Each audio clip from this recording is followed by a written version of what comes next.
ஆர்சிஎம்மில் இன்னைக்கு வந்து நம்ம வந்து பானிபூரியும் மசாலா பூரியும் பண்ண போறோம். இப்போ அதுக்கு தேவையானதெல்லாம் இதில் இருக்கு. நீங்கள் அழகா நீங்கள் வந்து பார்க்கலாம். முக்கியமாக பானிபூரி வந்து அந்த காலத்துல இருந்து இந்த காலம் வரைக்கும் ஒரு செரிமான கோளாறுகளை சரி செய்யறதுக்காக தான் தயார் பண்ணாங்க. ஆனால் இன்னைக்கு வந்து நமக்கு வந்து அது பானிபூரி எப்படி செய்யறதுங்கிறது பார்க்குறோம்.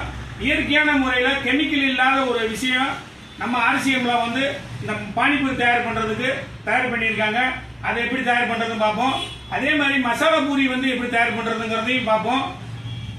முக்கியமாக வந்து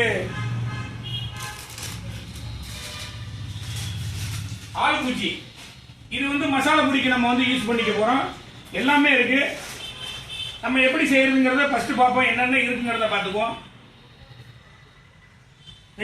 ரெண்டு உருளைக்கிழங்கு, ஒரு 7 வந்து பானிபூரிக்கு உண்டான தேவையானதை வச்சிருக்கிறோம்.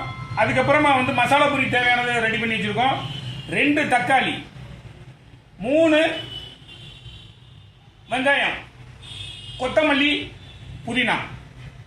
இப்போ நமக்கு வந்து பானிபூரிக்கு வந்து நம்ம வந்து இது ஜல்ஜீரா மட்டும் போதும். வேற எதுவும் நமக்கு கலக்க வேண்டியதெல்லாம் எதுவுமே கிடையாது. இதெல்லாம் மசாலா பூரிக்கு மட்டும்தான் நம்ம வச்சிருக்கிறோம். சரிங்களா? இப்போ வந்து பானிபூரிக்கு வந்து நம்ம என்ன செய்ய போறோம் கேட்டீங்கன்னா 2 உருளைக்கிழங்கு, நம்ம ஆர்சிஎம் உள்ள கரம் மசாலா, வேற எதுவும் கிடையாது. சரிங்களா? இதை மட்டும் தான் நம்ம வந்து மிக்ஸ் பண்ண போறோம். அதை எப்படிங்கிறத நம்ம பார்ப்போம். இப்போ வந்து ஃபர்ஸ்ட் நம்ம பானிபூரி தான் செய்ய போறோம்னு சொல்லியிருக்கோம்.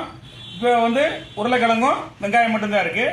இப்போ நம்ம என்ன பண்ண போறோம், நம்ம ஆர்சிஎம் உடைய கரம் மசாலாவை வந்து போட போறோம். சும்மா 1 டீஸ்பூன் போட்டிங்கன்னா கூட போதும். நான் வந்து 2 டீஸ்பூன் போடுறேன். உப்பு வந்து நமக்கு என்ன அளவுக்கு தேவையோ எடுத்துக்கலாம். நான் சின்ன டீஸ்பூன் வந்து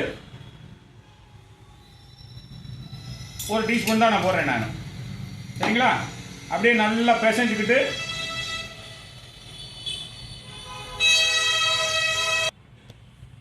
நல்லா நச்சு நல்லா நைஸா கொண்டு வந்துட்டோம். அப்பதான் இந்த பூரியில வந்து ஓட்ட போட்டு உள்ள போட போறோம். சரிங்களா? இப்ப வந்து ஜல்ஜீரா எடுத்துக்குவோம். ஜல்ஜீரா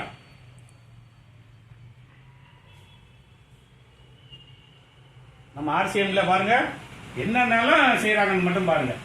இப்ப வந்து 100 கிராம், அதுக்கு 1 லிட்டர் தண்ணி ஊற்றினா போதும். உப்புலாம் இதில் ஆல்ரெடி கலந்துருக்கும், அதனால நமக்கு தேவையில்லை.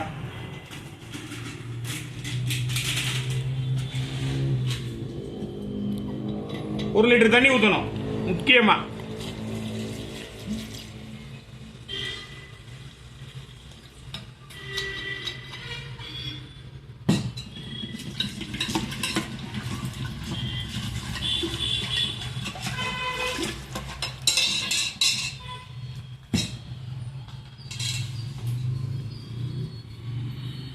பூரியை ஊட்ட போட்டுக்குவோம்.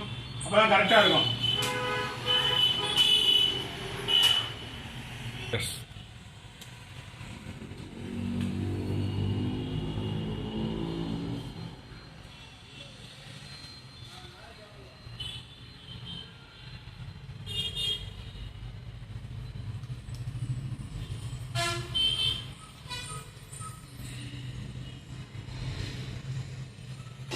நல்லா வாட்டரு எல்லாமே வந்துட்டு ஜல்ஜீரா எல்லாமே கலந்துட்டோம். அழகா வந்துட்டு இப்போ என்ன பண்ண போறோம்னா வெங்காயம் எல்லாமே கலந்துட்டோம்.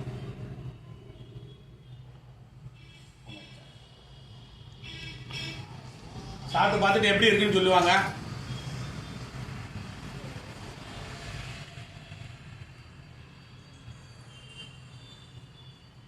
கெமிக்கல் இல்லாத ஒரு உணவு வந்து நம்ம தயார் பண்ணியிருக்கோம். எப்படி இருக்கு?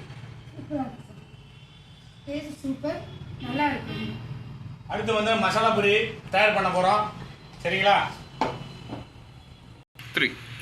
இப்போ வந்து நம்ம பானிபூரி எப்படி அப்படிங்கறத செய்யறது செய்முறையை பார்த்தோம். அடுத்து மசாலா பூரி. சரிங்களா? மசாலா பூரிக்கு என்னென்ன போட போறோங்கிறத மட்டும் பார்த்துப்போம். சரிங்களா? ஃபர்ஸ்ட் என்ன போடணும்னு கேட்டீங்கன்னா பூரியை நல்லா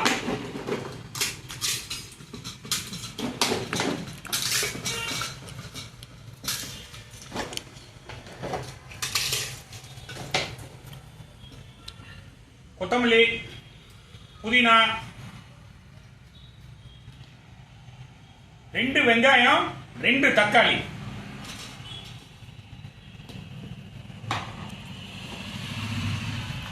உப்பு மட்டும் கொஞ்சம் போட்டுக்கிறோம்.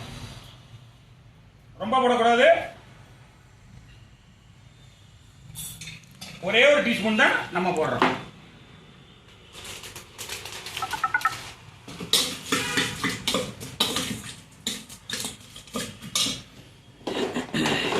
நம்ம பூரி வந்து எவ்வளவு தேவையோ அதை நம்ம போட்டுக்கலாம்.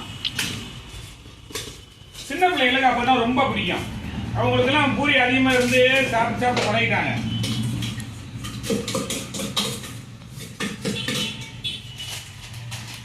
அடுத்து வந்து நம்ம ஆலு குச்சி நம்ம வந்து போட போறோம்.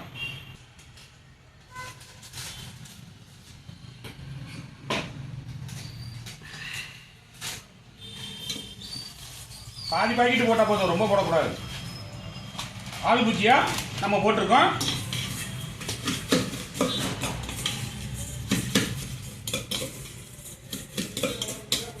மேடம் எப்படி இருக்குன்னு இப்ப சாப்பிட்டு பார்த்துட்டு சொல்லுவாங்க. சிம்பிளா தான் இதை பண்றோம். சரிங்களா? வேற எதுவுமே செய்ய வேண்டியதில்லை.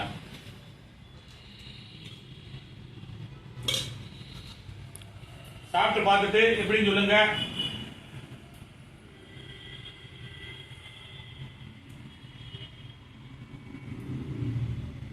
சரியா இருக்கு. டேஸ்டா சூப்பரா இருக்கு. நம்ம வந்து ஒரு கெமிக்கல் இல்லாத ஒரு உலகத்துல வந்து வாழணும் அப்படிங்கிற ஒரு ஃபீல் இருக்கணும். ஏன்னு கேட்டீங்கன்னா ஆர்சிஎம்ல எதுவுமே வந்து கெமிக்கலே கிடையாது. எல்லாம் முழுக்க முழுக்க இயற்கையான பொருள்களை தான் தயார் பண்றாங்க. நம்ம சேனலை சப்ஸ்கிரைப் பண்ணுங்க. அப்பதான் அடுத்தடுத்து உங்களுக்கு ப்ரோக்ராம்ல எல்லா சேனல்லையும் ப்ரோக்ராம் வரும். நீங்க பயன்பெறுவீங்க. நன்றி, வணக்கம்.